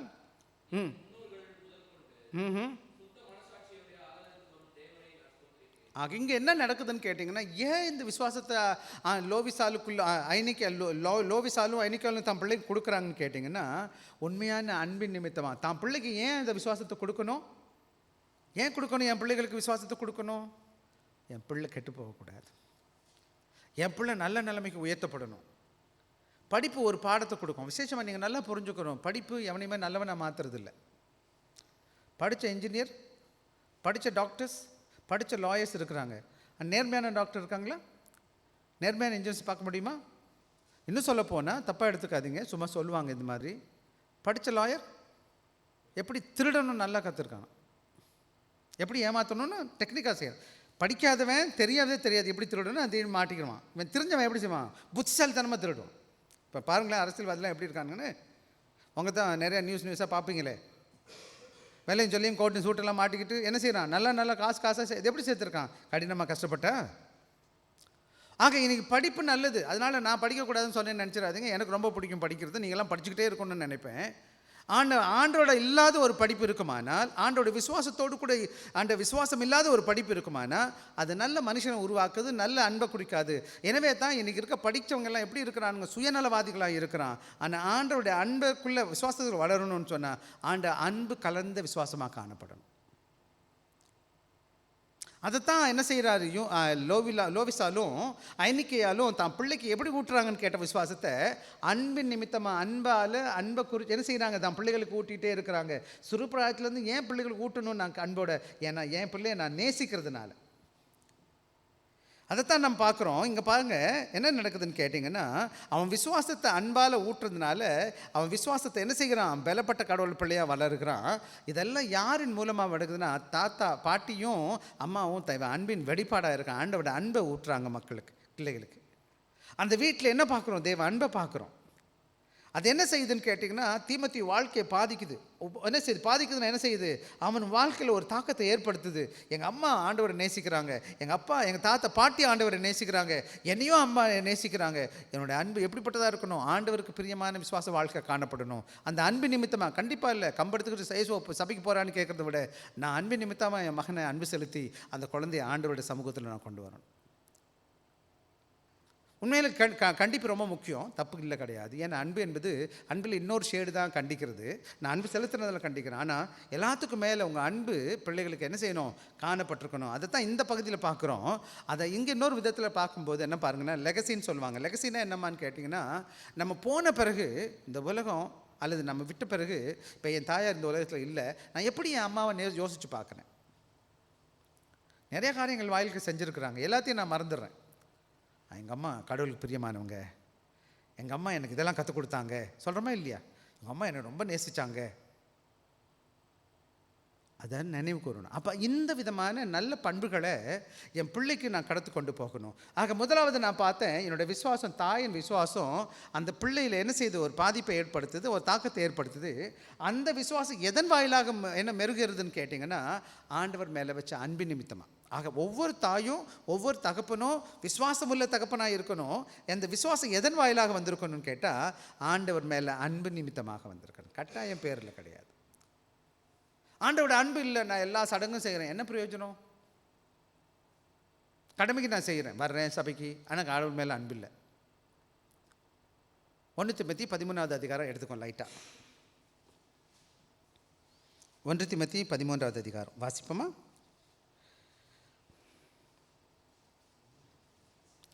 வாசிங்க. 1 தீமோத்தேயு, சரி சாரி மன்னிக்கணும், 1 கொரிந்தியர் 13. நான் தப்பாக சொல்லிட்டேனே, மன்னிக்கணும். 1 கொரிந்தியர் 13வது அதிகாரம் வாசிங்களேன், 1வது வசனத்திலிருந்து. அல்ல 1 கொரிந்தியர் 13வது அதிகாரம். நான் மனுஷர் பாஷைகளையும் யூதர் பாஷைகளையும் பேசினாலும் அன்பு எனக்கு இராவிட்டால் சத்தமிடுகிற வெண்கலம் போலவும் ஓசையிடுகிற கைத்தாளம் போலவும் இருப்பேன். உறையவனாக இருந்தும் சகல ரகசியங்களையும் சகல அறிவை அறிந்திருந்தாலும் உள்ளவனாக இருந்தாலும் அன்பு இல்லைன்னு சொன்னால், இந்த அன்பு யாரை பற்றி, எப்படிப்பட்ட அன்பை பேசுதுன்னா தேவ அன்பை பற்றி பேசுது. என்னதுன்னு கேட்டால் அகாப்பேன் லவ்னு சொல்லுவாங்க. எந்தவித காலிகளும் எதிர்பார்க்காத அன்பு. தாய் அன்பு எப்படிப்பட்டதுன்னு கேட்டால், நான் பிள்ளைக்கு செய்கிறானா என் பிள்ளைலாம் செய்வான்னு நினச்சி செய்கிறது கிடையாது. அவளுடைய கடமை தான் என் பிள்ளையை நேசிக்கிறதுக்கு. அவள் தன்னால் இயன்ற மட்டும் சிறப்பாக தான் வாழ்க்கையில் தியாகத்தோடு கூட அன்பு செலுத்துறது நீங்கள் பார்த்துருப்பீங்க. நிறையா தாய் என்ன செய்வான்னு கேட்டிங்கன்னா, சிறு வயதில் நம்ம பார்த்துருக்கோம், நம்ம குடும்பங்கள்லையும். அவள் இல்லைன்னா கூட நம்ம கொடுத்துருவான். ராத்திரி தூங்கிருக்க மாட்டான், அப்போ கூட பிள்ளை அழுதான் எந்திரிச்சிருவாங்க. அந்த பிள்ளை படுற சின்ன வியாதியாக இருந்தால் கூட அவங்கள தாங்க முடியாது, ஓடிவா தூக்கிக்கிட்டு என்னமோ பண்ணுவாங்க. ஸோ இன்றைக்கி நாம் பார்க்குற பாடம் என்னென்னா, ஒன்று விசுவாசம். அந்த விசுவாசம் எதன வாயிலாக இருக்கணும்? அன்பின் நிமித்தமாக இருக்கணும். இப்போ 1 கொரிந்தியர் 13 வாசிச்சிங்க, அங்கே என்னென்ன தாழ்ந்து சொல்லியிருக்கு? உலக பாஷையை அறிஞ்சிருக்கலாம், தீர்க்க தரிசனம் சொல்லலாம், எல்லாத்தையும் மலைத்தேக்க பேர்க்கிறதுக்கு விசுவாசம் இருக்கலாம். இதெல்லாம் இயற்கை மேற்பட்ட அப்பாற்பட்ட காரியம். ஆனால் ஒன்றும் இல்லை, அவங்ககிட்ட என்ன கிடையாது? அன்பு இல்லை. என்ன பிரயோஜனம்? இன்றைக்கி நீங்கள் எதை செய்தாலும், இன்றைக்கி நான் பிரசங்கம் பண்ணுறேன், உங்கள் மேலே அன்பு இல்லை, சும்மா கடமைக்கு வந்து அடிக்கணும்னு வச்சுக்கோங்களேன், அது என்ன செய்யாது? ஒரு நல்ல நல்ல மாற்றத்தை ஏற்படுத்தாது, நல்ல உணர்வை ஏற்படுத்தாது. இது கடமை ஒப்படைக்கிறாங்க, ஏன்னா ஒப்பாரின்னு ஒரு வார்த்தை இருக்குல்ல, ஒப்புக்கு செய்கிறாங்கன்னு சொல்லுவாங்க. ஆக இந்த நல்ல வேலையில் நான் சொல்லுகிற காரியம்னா வேகமாக முடிக்கணும், நம்ம நேரம் ஆகிட்டு இருப்பதுனால. ஆண்டவரோட ஊழியத்தை எடுத்துக்கிட்டிங்கன்னா, ஆண்டவர் ஒரே ஒரு நிமிஷம் தான் என்ன செஞ்சார்? இந்த உலகத்து மேலே அன்பு வச்சதால் தான் தான் என்ன செஞ்சார்? வந்தார். நிறையா உதாரணத்தை சொல்ல முடியும். ஒரு சமாரிய பெண் வருகிறா. அந்த சமாரிய பெண்ணுக்கு என்னது? 1க்கு மேற்பட்ட கணவன்மார் இருந்தால், 4வது யோவான் 4. அவர்கிட்ட பேசிகிட்டு இருக்கா, மேசியா பார்த்தேன்னு சொல்கிறா. அவர்கிட்ட போய் பேசுகிறார் ஏசாமி, மற்ற யாரும் பேச மாட்டாங்க, ஆனால் ஆண்டவர் பேசினார். லூக்கா அதே யோவான் 8வது அதிகாரம் வாசிப்பீங்கன்னா, ஒரு பெண்ணை கல்லும் கையுமா என்ன செய்ய, கையுமா தவறான கதை பிடிச்சிருவாங்க. உடனே எல்லாம் கல்லெறிய வருவாங்க. ஆண்டவர் சொன்ன யாரும் என்ன செய்ய, எவன் பாவம் செய்யலாம் கல்லெறின்னு சொல்லுவாங்க, எல்லாம் கீழே போட்டு போயிடுவானுங்க. ஆண்டவர் சொல்ல, நான் கல்லெறி இல்லைம்மா, நீனும் போ, இனிமேல் பாவம் செய்யாதுன்னு சொல்லுவார். இப்போ ஆண்டவரோட மினிஸ்ட்ரியை நீங்கள் பார்த்தீங்கன்னா, சகியோன்னு ஒருத்தனை பார்ப்போம் 19வது லூக்கா 19. அவன் என்ன செய்கிறான்? பாவி மக்கள்லாம் சொல்கிறாங்க. ஆனால் ஆண்டவர் என்ன சொல்கிறாரு? அவன் வீட்டுக்கு போகிறார், அவன் நேசிக்கிறாரு. ஆக ஆண்டவரோட இயேசு கிறிஸ்து ஊழியத்தை நீங்கள் பார்த்தீங்கன்னாப்பா, அவருடைய ஊழியத்தின் அஸ்திபாரம் என்னன்னு கேட்டிங்கன்னா, ஆண்டவரோட அன்பு, அகாப்பி அன்பு. இந்த அன்பு என்ன கிடையாது? நிபந்தனையற்ற அன்பு. தாய் அன்பு எப்படிப்பட்டதுன்னு கேட்டால், அப்படிப்பட்ட நிபந்தனை இல்லாத அன்பை தான் நம்ம பெற்றோர்கள் நமக்கு கொடுத்துருக்கான். விஷயம் இந்த தாய் கொடுத்துருக்குறா. நல்ல சமாரியன் கதையை நீங்கள் பார்த்துருப்பீங்க. நல்ல சமாரியன் கதையில் ஒருத்தன் வருகிறான், படுபடுறதை நீங்கள் பார்த்துருப்பீங்க, நிறைய முறை சொல்லியிருக்கிறோம், நமக்கு தெரிஞ்ச கதை. அவன் அந்த மனுஷனுக்கு உதவி செய்கிறான். எதை காமிக்குது? அந்த மனிதன் மேலே வைத்த அன்பு நிமித்தமாக. அவன் எக்கடிக்கிட்டு போனால் நம்ம பாட்டு போயிருந்திருப்பான். ஸோ இன்றைக்கி நாம் நிறைய இடங்களை நம்ம பார்க்க முடியும். ஆதி திருச்சபையில் கடவுள் பார்த்தது என்னன்னு கேட்டிங்கன்னா, அன்பு தான் நம்ம முக்கியமாக பார்க்குறோம். விசேஷமாக நீங்களும் நான் இந்த நாட்களில் கற்றுக்கொள்ள வேண்டிய முக்கியமான ஒரு பாடம் இருக்குமானா, என்னுடைய விசுவாசத்தை பெற்றவர்கள் விஷயமாக தாய் தாம் பிள்ளைகளுக்கு கொடுக்க வேண்டிய பெரிதான காரியம் விசுவாசம். அந்த விசுவாசம் எதன் வாயிலாக கொடுத்துருக்குன்னா, அன்பின் வாயிலாக கொடுக்கப்பட்டிருக்கணும். அன்பின் நிமித்தமாக கொடுத்துருக்குறோம். என் பிள்ளையை நேசிக்கிறதுனால அந்த விசுவாசத்தை கொடுத்துருக்கணும். நாளைக்கு என் பிள்ளை ஒரு இடத்து இந்த உலகத்தில் வந்து கடவுளோட பிள்ளை ஏதோ பணம் சம்பாரித்து பொருள் சம்பாரித்து பெரிய வீடு கட்டி எல்லாம் வசதியாக இருப்பாங்க. நாளைக்கு அந்த குழந்தை எங்கே போயிடக்கூடாது? நரகத்துக்கு போயிடக்கூடாது. ஆக இன்றைக்கி நானும் நீங்களும் கவனமாக இருக்க வேண்டிய இடத்துல இருக்கிறோம். நம்முடைய தாய் நம்மளை வழி நடத்தினா ஆண்டவருக்கு நன்றி செலுத்துவோம். நாம் தாயின் ஸ்தானத்தில் இருக்கிறோம், நம்ம தாயாக இருந்து நடத்தி கொண்டு இருக்கிறோம். அல்லது தகப்பனாக இருக்கிறோன்னு கேட்டால் என் பிள்ளைக்கு விசுவாசத்தை முதல்ல கொடுக்கணும். ரெண்டாவது என்ன செய்யணும்? அன்பால் கொடுக்கணும். இதை கொடுக்கும் பொழுது என்ன செய்வான்? அந்த குழந்தை நாளைக்கு நிச்சயமாக வெற்றியுள்ள மகளாக வாழ்வான். அப்போ இந்த 2 பாடத்தில் நம்ம கற்றுக்கொள்ள முக்கியமான பாடம் என்ன இந்த இடத்துல? ஆக யூனிஸ்ட்ரியும் லூயிஸ் ஆல்ட்டியும் நம்ம கற்றுக்கொள்கிற பாடம் என்னன்னு சொன்னீங்கன்னா, ஒரு சில பாடங்களை நம்ம பார்க்கலாம். யூனிஸ்ட்ரி லாய்ஸ்லேருந்து நம்முடைய விசுவாசம் அவர்களுக்கு மாதிரியான விசுவாசமாக காணப்பேன். ஆங்கிலத்தில் சொல்லுவாங்க மாடலிங் சொல்லுவாங்க. இப்போ என்ன செய்கிறோம்? நம்முடைய பிள்ளைகளுக்கு என்ன செய்யணும்? நிறைய வேத வசனம் இருக்குது, நம்ம பேச முடியும், சொல்கிறதுக்கு நேரம் இல்லை. மாடல்னா என்னதுன்னா அந்த குழந்தைக்கு மாதிரியாக வாழணும். என்னை அந்த குழந்தை பார்த்துக்கிட்டே இருக்குது. நான் பள்ளிக்கூடத்தில் டீச்சராக வேலை பார்த்தேன். அப்படி பார்க்கும்போது என்ன செஞ்சேன்னா, பள்ளிக்கூடத்தை விட்டு நான் சும்மா கிராமத்துக்குள்ளே உள்ள ஊர்லலாம் போவேன். அவங்க போன உடனே அந்த பேரண்ட்ஸ் சொல்லுவாங்க, சார் உங்களை மாதிரி அவன் தலை சீவரம்னு சொல்கிறான் சார் அப்படின்வாங்க. நான் எப்படி சீவிருக்கணும் அந்த மாதிரி அந்த குழந்தை அந்த ஸ்டூடெண்ட் சொல்லுவானுங்களாம். அவன் நம்மளை பார்க்குறான், எதை பார்க்குறான்? முடிய போய் பார்த்து அவன் சீவுறான். இப்போ அம்மா வர்றான், வீட்டுக்குள்ளே வர்றான், எங்கள் அம்மா இப்படி செய்கிறாங்க, எங்கள் அப்பா இப்படி பண்ணுறாங்க, எங்கள் அப்பா இப்படி சர்ச்சு சொதுக்குறாங்க, எங்கள் அம்மா ஜபிக்கிறாங்க, எங்கள் அம்மா பாட்டு பாடுறாங்க, எங்கள் அம்மா கடவுள் நேசிக்கிறாங்க, அப்போ நானும் அப்படி தானே வரணும்னு அவன் என்ன செய்வான்? என்னுடைய முன்மாதிரியை பார்த்து, என்னுடைய விசுவாசத்தின் வெளிப்பாடை பார்த்து அவன் என்ன செய்கிறான்? மாறுகிறவனாக காணப்படுகிறான். ரெண்டாவது முக்கியமான காரியம் என்னன்னு கேட்டிங்கன்னா, இன்டர் ஜெனரேஷனல் ஃபேத் டிரான்ஸ்மிஷன். அப்போ என்னுடைய விசுவாசத்தை என்னுடைய பாட்டி எங்கள் அம்மாவுக்கு கொடுத்தது போல் என் பிள்ளைக்கு நான் அம்மாவாக இருக்கிறேன், என் பிள்ளைக்கு அந்த ஃபேத்தை என்ன பண்ணணும்? டிரான்ஸ்மிட் பண்ணணும், மாற்றி மாற்றி கொண்டு போகணும். நான் மட்டும் அதை வச்சுக்கக்கூடாது. எப்படியாவது அந்த விசுவாசத்தை என் பிள்ளைகளுக்கு என்ன செய்யணும்? வேதத்தை வாசித்து கதையை சொல்லி என்ன செய்யணும்? பிள்ளைகளுக்கு விசுவாசத்தை ஒவ்வொரு நாளும் என்ன செய்வாங்க? ராத்திரிலாம் சின்ன வயசில் நாங்களாம் என்ன செய்வான்னு கேட்டிங்கன்னா, எங்கள் பாட்டி எங்கள் அம்மா இருந்தாங்க, எங்கள் அம்மாவுடைய அம்மா. அங்கே போய் பக்கத்தில் படுத்துக்குவோம். அம்மா பாட்டி கதை சொல்லுங்கள், கதை சொல்லுங்கள், கதை சொல்லுங்கன்னு சொல்லுவோம். அவங்க சின்ன சின்ன கதைகள்லாம் சொன்னாங்க. அன்றைக்கெலாம் நிறைய கதை சொல்லியிருக்காங்க தெரியுங்களா அவங்களுக்கு? உண்மையிலே எங்கள் வீட்டுக்கு ஊர் போனால் எங்கள் பாட்டி பிடிச்சா ரொம்ப பிடிக்கும். ஏன் ரொம்ப பிடிக்கும்? அவங்க கதைலாம் சொல்லுவாங்க. அப்படி அதே போல் பிள்ளைகளை கூட்டிக்கணும். வாங்கப்பா உட்காரலாம். இன்றைக்கி இந்த ஃபோன் வந்துருச்சு, எதோ பண்ணுது, என்னம்மா அது ஃபோன் இருக்குது. ஆனால் நீங்கள் என்ன பண்ணணும்? கதையை வளர்க்கணும், வசனத்தை வாசிக்கணும், கதைக்கு வேதத்தின் கருத்துக்கள் எடுத்து சொல்லணும். வேதம் இப்படி சொல்லுது, கடவுள் இப்படி பயன்படுத்தினார், இவர் இப்படி இருக்கிறாரு, அப்படி இருக்கிறாரு, இந்த ஆண்டவர் மேலே நம்பிக்கை வைக்கணும். நான் என்னோடய கடமை, என்னோடய விசுவாசத்தை என் பிள்ளைகளுக்கு நான் கடத்தி செல்லணும், டிரான்ஸ்மிட் பண்ணணும். இன்டர் ஜெனரேஷனில் ஒவ்வொரு ஜெனரேஷன் ஒவ்வொரு சந்ததியும் இன்னொரு சந்ததிக்கு சொல்லிக் கொடுக்குறது கடமை. வேதம் அப்படி தான் சொல்லுது எனக்கு. ஆக நான் மாத்திரம் விசுவாசத்தோடு இருந்த பிரயோஜனம் கிடையாது. என் விசுவாசத்தை எனக்கும் என் பிள்ளைகளுக்கும் என் பிள்ளைகளுடைய பிள்ளைகளுக்கும் நான் என்ன செய்யணும்? கடத்தணும். அதுக்கு கருத்தாக இருக்கணும். அதற்கு பிரகாரமாக நான் வாழ்ந்து காமிக்கணும். மூணாவது முக்கியமான காரியம் என்னன்னு கேட்டிங்கன்னா, என்ன செய்யணும்? Encouragement for mother to nurture and cultivate faith. ஒவ்வொரு தாயார், இங்கே இருக்கிற தாயார் தகப்பனருக்கு உங்கள் வாழ்க்கையில் உள்ள என்னது விசுவாசத்தை வளர்க்கணும். அதிகமாக நீங்களும் என்ன செய்யணும்? அதிகமாக ஆண்டவருக்குள்ளே வளரணும். நானும் பலப்பட்டுக்கிட்டே வரணும். அம்பா அன்பான பிள்ளைகளுக்கு சொல்லுகிறேன், நான் ரட்சிக்கப்பட்டு அந்த 44 வருஷம் ஆச்சு. 1980 ஆண்டவராக இயேசுசாமி பிள்ளையாக மாறிட்டேன். இன்றைக்கி 24 வருஷம். அதான் இன்றைக்கி என்னச்சு 2024, 80, அந்த பக்கம் 20 வருஷம், இந்த பக்கம் 24 வருஷம். 24 வருஷம், மொத்தம் 44 வருஷம் நான் ஏசாமி பிள்ளையாக இருக்கேன். அதுக்கு முன்னாடி மொட்டையும் பட்டையும், அப்போலாம் ஏசாமி பிள்ளை இல்லை. நான் இந்த 44 வருட காலங்கள் வேதத்தில் இருக்கிறேன்னு சொன்னால், 40 வருஷத்துக்கு முன்னாடி இருந்த விசுவாசமும் வேறு, இன்றைக்கி இருக்க விசுவாச ஞானம் வேறு, அன்றைக்கி இருந்த வேத அறிவு வேறு, இன்றைக்கி இருக்க வேத அறிவு வேறு. அன்றைக்கி நான் வெறும் சர்ச்சில் போய் உட்காந்துட்டு வர 13 வயசு மெம்பரு. இன்றைக்கி நான் வச்சுக்கோங்க, எனக்கு உங்களுக்கு தெரியும் தான் 13 வயசு, அன்றைக்கி இன்னைக்கு எத்தனை வயசு இப்போ இன்றைக்கி பார்த்துக்கோங்க. என்னாச்சு? அன்றைக்கி எனக்கு பேப்பர்ஸ் ஒன்றும் தெரியாது. ஆனால் கிராஜுவலாக என்ன செஞ்சிட்ருக்கேன்? நான் உங்களை போல் சாதாரண விசுவாசி தான். அங்கே உட்காந்துருந்தேன், பாட்டு பாடுவேன், கை தட்டிக்கிட்டு, ட்ரம் அடிப்பேன், டேம்பரின் வாசிப்பேன், சர்ச்சு போய் ஏதாவது பண்ணிகிட்ருப்பேன். ஆனால் ஆண்டவரை பிடிச்சிக்கிட்டேன். ஆண்டவர் என்னை பிடிச்சிக்கிட்டாரு.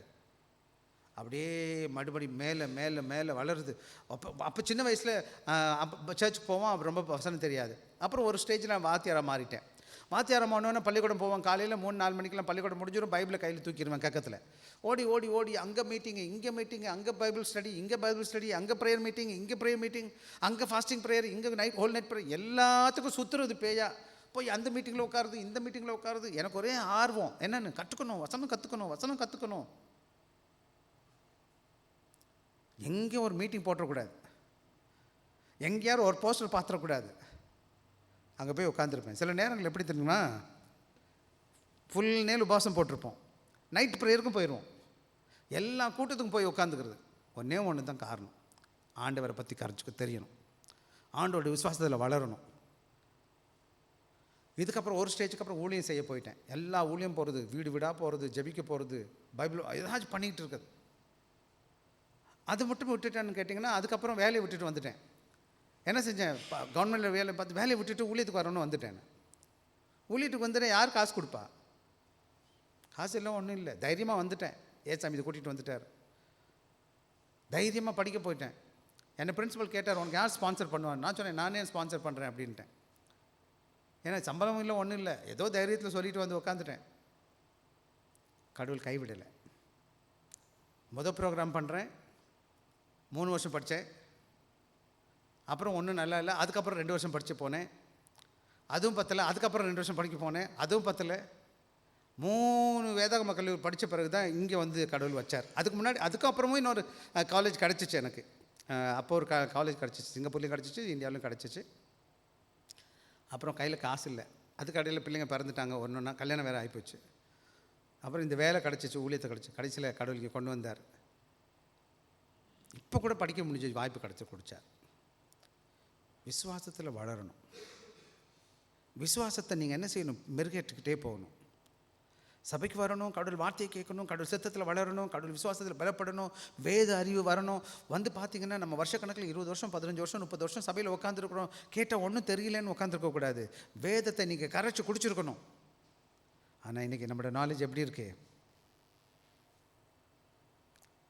எவரி 5வது அதிகாரம் வீட்டில் வாசித்து பாருங்கள், டைம் இல்லை. எனவே இன்னொரு முக்கியமான படம், நான் என்ன செய்யணும்னு நீங்கள் கேட்பீங்கன்னு சொன்னால் என்ன செய்யலான்னு யோசிச்சு பாருங்களேன். நீங்கள் வாழ்கிற வாழ்க்கையின் விசுவாசத்தை வாழ்ந்து காமிக்கணும். ஆத்தென்டிக்னு சொல்லுவாங்க. Live out your faith authentically. அப்படின்னா அது மற்றவங்க பார்க்கும்போது என் விசுவாசம் தெரியணும், என் பிள்ளைக்கு தெரியணும், என் கணவனுக்கு தெரியணும், என் மற்ற இருக்கிற மக்களுக்கு தெரியணும். நான் விசுவாசின்றதை நான் சொல்லக்கூடாது, நான் வாழ்கிற வாழ்க்கை காமிக்கணும். 3வது பார்த்து 2வது என்ன செய்யணும், எது முக்கியமாக அது முக்கியம்னு சொல்லி எந்த prioritising passing the faith to the next generation. ரொம்ப முக்கியமாக உங்கள் பிள்ளைகளுக்கு கொடுக்க வேண்டியது என்னன்னு கேட்டிங்கன்னா, பணம் பதவி பட்டம் கிடையாது. படிப்பு கொடுங்க, ரைட்டு. எல்லாத்துக்கும் மேலே ஆண்டவர் மேலே உள்ள விசுவாசத்தை கொடுங்க உங்கள் பிள்ளைகளுக்கு. பள்ளிக்கூடம் ரொம்ப முக்கியம், ஆனால் சர்ச் அதை விட ரொம்ப முக்கியம். டியூஷன் போகிறது முக்கியம், ஆனால் சண்டே ஸ்கூல் ரொம்ப ரொம்ப முக்கியம். நிறைய மார்க் எடுக்கிறான் இல்லையா, அதுவும் நல்லது. ஆனால் இதை காட்டிலும் முக்கியம் ஆண்டவரோட வேத வசனத்தை மனப்பாடம் பண்ணுறது, ஆண்டவரோட மனசில் வச்சுக்கிறது, அதை என்ன செய்யணும், தியானிக்கிறது, வீட்டில் ஜபக்கூட்டம் வைக்கிறது. விசுவாசத்துக்கு அடுத்த காரியங்களை செய்யுங்க. எல்லாத்துக்குமே இல்லைன்னு நீங்கள் அந்த வீட்டை எப்படிப்பட்ட சூழ்நிலையை மாற்றணும்னு கேட்டிங்கன்னா, ஆண்டவரோட சமூகம் அங்கே இருக்கிறது. ஆண்டவரோட பிள்ளைகளுக்கு ஆண்டவரோட காரியத்தை பண்ணுறதுக்கு ரொம்ப ஈஸியாக இருக்கணும் அந்த வீடு. ஆவிக்குரிய என்வாயன்மெண்ட் சொல்லுவாங்க, ஆவிக்குரிய ஏற்ற சூழ்நிலை ஏற்படுத்தணும். எங்கே திரும்பினாலும் வேத வசனம் இருக்குது, எப்போ பார்த்தாலும் கடவுள் வசனம் இருக்குது. இப்போ எப்படி இருக்குன்னா, வீடு வீடாக எப்படி இருக்குன்னா, பெரிய பெரிய டிவி போட்டி பெருசாக இருக்குது. எடுத்த உடனே எங்கே போய் உட்காந்துருப்பாங்க டிவி போட்டிக்குள்ளே, என்ன பார்ப்பாங்க, கடவுள் வசனம் இருக்கா, என்னையா இருக்குது தெரியல, என்ன இருக்குன்னு நீங்களே கேட்டுக்கோங்க. டிவி வேண்டான்னு நான் சொல்லலை. என் வீட்டில் வந்து ஒரு சின்ன டிவி இருக்குது, அது கூட நான் தூக்க போகிறேன்னு சொல்லிட்டேன். நான் சின்ன டிவி தான் வச்சுருக்கிறேன், ரொம்ப சின்ன டிவி, அது கூட கோடு விழுந்துருச்சு. நான் தூக்கி போடலான்னு நினச்சிட்ருக்கேன். என்ன, என் வீட்டில் டிவி ரொம்ப முக்கியம் கிடையாது, நம்ம ஜனங்க உட்காந்து பேசுகிறது முக்கியம். ஆண்டோட பிள்ளைகளுக்கு நம்ம உட்காரணும், ஜெபிக்கணும், பைபிள் தான் அங்கே இருக்குது டேபிள் மேலே. இன்றைக்கி என் வீட்டுக்குள்ளே வந்தோன்னே என்ன இருக்குது, என் பிள்ளைங்க எப்படி பார்க்குறாங்க, இல்லை மற்றவங்க வரும்போது எப்படிப்பட்ட ஒரு சூழ்நிலை உணர்றாங்க. என் வீடு ஆவிக்குரிய வீடாக இருக்கணும், ஆண்டவருக்கு பிரியமான வீடாக இருக்கணும், ஆண்டவர் நம்ம கனப்படுத்துகிறதா இருக்கணும். என் வீட்டில் தெய்வ காரியத்தை பார்க்கணும் என் பிள்ளைங்க. 3வது 4வது வசனம், எனக்கு என்ன செய்யுங்க, என் ஆவிக்குரிய வரங்களை வளர்த்துக்குள்ள உதவி செய்யுங்க. நான்லாம் என் சின்ன மகனுக்கு மூத்த மகனுக்கும் சரி பிறந்த நாளுக்கு என்ன வாங்கி கொடுப்பேன்னா, இன்ஸ்ட்ருமெண்ட். இந்த இதெல்லாம் அங்கே வாங்கி கொடுத்தது தான். என்ன வாங்கி கொடுக்குறது, ஒவ்வொரு இசைக்கருவி வாங்கி கொடுக்குறது, ஒரு பிறந்த நாளைக்கு ஒரு பொருள் வாங்கி கொடுக்கு, ஏதாச்சும் கட்டிக்கோ. வீட்டில் இன்னொன்று கூட இருக்குது, அங்கே இருக்குது, அவங்களுக்கு போய் கூட்டிகிட்டு போகிறது, ஒரு இன்ஸ்ட்ருமெண்ட், ஒரு கிட்டார் வாங்குறது, ஒரு மியூசிக் இன்ஸ்ட்ருமெண்ட் வாசிக்கிறது. ஏன்னா பிள்ளைங்க வெளியில் வாசிக்கும் போது அது கற்றுக்கட்டும் வீட்டில். அப்படின்னு வாங்கி கொடுக்க முயற்சி. நீங்கள் என்ன செய்யணும்னா அந்த பிள்ளைகளுக்கு விசுவாசத்துக்கு அடுத்த காரியங்களை செய்யணுமே தவிர இந்த உலக காரியங்களுக்கு கிடையாது. இன்றைக்கி வர நான் பிள்ளைகளை என்ன செய்யலை, உலக காரியங்களுக்கு நான் இம்பார்ட்டன்ஸ் நான் கொடுக்கல. அதனால் என்னை என்ன சொல்ல போகிறாங்கன்னு தெரியாது. ஆனால் ஆவிக்குரிய காரியங்களில் அந்த பிள்ளைங்க என்ன செய்ய முடியாது, என்னைய குறை சொல்கிறதுக்கு நான் இடம் கொடுக்கல. நான் மறுபடியும் சொல்லிகிட்ருக்கேன். இப்போ பிள்ளைங்க வளர்ந்துட்டாங்க. அப்போ ஆவிக்குரிய காரியத்தில் நான் உனக்கு என்னோட கடமை முடிஞ்சதை செஞ்சுட்டேன்டான்னு சொல்லுவேன். ஆவிக்குரிய வரங்களை வளர்த்துக்கங்க. எல்லாத்துக்கும் மேலே உங்கள் பெற்றவங்க என்ன செய்யுங்க, உங்கள் பிள்ளைகளுக்காக தொடர்ந்து ஜெபிங்க, விடாமல் ஜெபிங்க. உங்கள் பிள்ளைங்களுக்காக ஒவ்வொரு நாளும் ஜெபிக்கிற ஜபத்தை காணப்படணும். ஆக இன்றைக்கி 2 காரியத்தை தான் உங்கள்கிட்ட பேசினேன். ஒன்று, உங்கள் விசுவாசத்தின் தாக்கம் உங்கள் பிள்ளைங்க மேலே. 2வது, அந்த விசுவாசம் தாக்கம் எதன் வாயிலாக செஞ்சுருக்கணும், அன்பால் செய்யப்பட்டிருக்கணும். அப்போது நான் என்ன செய்கிறேன், என் பிள்ளைகளுக்கு அப்படிப்பட்ட சூழ்நிலையை ஏற்படுத்தி கொடுக்க போகிறேன். விசேஷமாக இந்த வழியில் என்னுடைய கடமையை நம்ம பார்த்தோம். மறந்துடாதீங்க, உங்கள் தகப்பனையும் தாயும் கனப்படுத்துவதற்கு. உங்கள் தகப்பன் தாயை நீங்கள் கனப்படுத்தினா தான் உங்கள் பிள்ளைங்களை உங்களை கனப்படுத்துறதுக்கு நீங்கள் அவங்கள தயார்படுத்திகிட்டு இருக்கீங்க. எனவே இங்கே இருக்கிற சிறு பிள்ளைகளுக்கும் சரி, எல்லா அன்பான சகோதரனுக்கும் சகோதரிகளுக்கும் சொல்லுகிற காரியம், உங்களுக்கு இந்த பாக்கியத்தை தேவன் கொடுத்துருக்கிறார். தாயாக அல்லது தகப்பனாக, இல்லை வரப்போகிற காலங்களில் தகப்பனாக ஆகிறதுக்கு வாங்க போகிறீங்க. இது கடவுள் கொடுத்த பெரிய பாக்கியம், தாய். ஆனால் வேதம் சொல்லுது, வேதத்தில் சொல்லப்பட்டிருக்க வாசனம், ஆண்டவர் நம்ம இந்த உலகத்தில் தாய்க்கு மேலாக நேசிக்கிறார், தகப்பனுக்கு மேலாக நம்மை பாதுகாக்கிறார். அந்த அன்பு தான் என்னை இங்கே கொண்டு வந்து உட்கார்ந்துருக்கு. எனவே எந்த அளவுக்கு என் தாயை நான் நேசிக்கிறேனோ, எந்த அளவுக்கு நான் தேவனை தாயை கனப்படுத்துகிறேனோ, அதே மாதிரி நான் கடவுளை நேசிக்கணும். அதே மாதிரி கடவுளை நான் கனப்படுத்தணும். கனப்படுத்துறதுனா முதலே நான் சொன்னேன், அவருக்கு பிரியமாக நடந்து அவருக்கு பிரியமானதை செய்கிறது தான் கனப்படுத்துறது. கண்ண மூடி நாம் ஜெபிப்போம். அன்பில் இயேசு சுவாமி, இந்த வேலைக்காய் நன்றி. ஆண்டவரே, தாயின் விசுவாசம் விளையேறப்பட்டது என்பதை உணர்ந்திருக்கிறோம் சுவாமி. ஆண்டவரே, முந்து லோவிஸ் வாழ்க்குள்ளும் அதை தொடர்ந்து ஆண்டவரே ஐநேக்கலும் விசுவாசத்தை நாங்கள் ஆண்டவரே தீமோத்தி வாழ்க்கையில் பார்த்தது போல எங்கள் விசுவாசம் ஆண்டவரே தொடர்ந்து எங்களுடைய பிள்ளைகளுக்கு ஆண்டவரே நாங்கள்